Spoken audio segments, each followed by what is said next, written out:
Já domingo madrugada, Humber correndo de Ford, vindo for de Pabou, Ribacaia Betico Cruz, a luvidade ba Rotondo de Tarabana e a Subesaki, depois a dar de palo luz. Misora unidade policial apresentar no sítio e aqui a gente na policial vai atender com o chofer para constatar que a pessoa tem influência de álcool. Misora a detener e a transportar para o guarda de polícia onde ela tem que a teste oficial de álcool e depois lo que apresentar diante do subfiscal.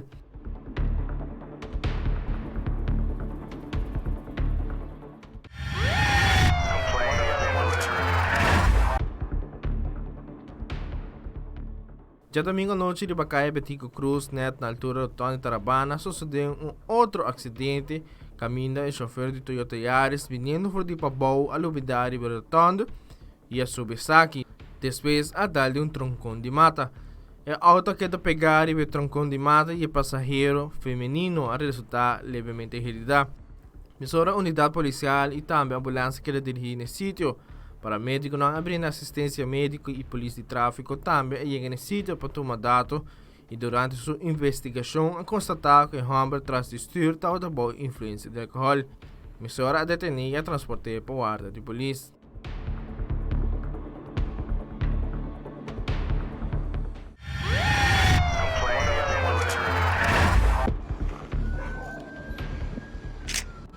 Já domingo à noite tem hora de 19h50 de caminho de Rato, pouco para norte de EPB, a sucedeu acidente onde dama chauffeur traz de stuur de Hyundai Accent, a dar Humber que estava caminhando riba caminho indo para sua casa. O peatão a vai cair em erva na cutim para riba de caminho e é sonido alanta habitante na for de sonho e momento que sale para fora a encontrar com a situação aqui. Mistura a notificar a central de polícia e na chegada de primeira patrulha a topa que o Humber pentar de monte de uma situação crítica. O Humber não estava reaccionando muito bom nem move, com consequência a solicitar a ambulância para apresentar no sítio com máxima urgência.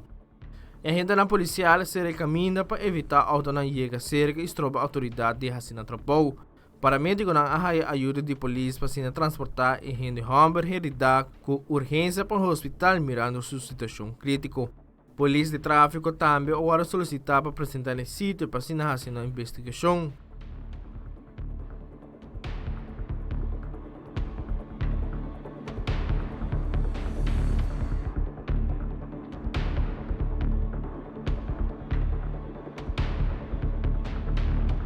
Wilfred van den Biesen, Tele Notícia. 111,